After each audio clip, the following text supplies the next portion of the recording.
తుంగభద్ర రిజర్వాయర్లో వారం క్రితం కొట్టుకుపోయిన 19వ నెంబర్ గేటు స్థానంలో స్టాప్ లాక్ గేటు ఏర్పాటు విజయవంతమైనందుకు రాయదుర్గం ఎమ్మెల్యే కాలువ శ్రీనివాసులు హర్షం వ్యక్తం చేశారు.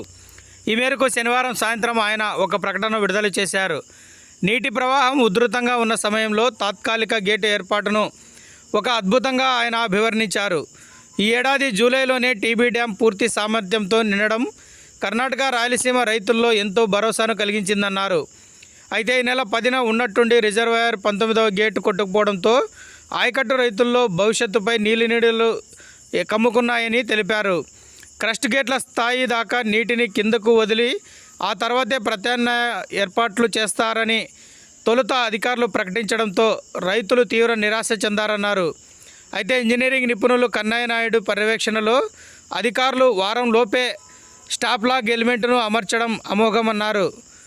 ఈ అద్భుతంలో పాలుపంచుకున్న అధికారులకు, కార్మికులకు, ఇంజనీర్లకు రాయలసీమ రైతుల పక్షాన కాలువ శ్రీనివాసులు ప్రత్యేక కృతజ్ఞతలు తెలియజేశారు.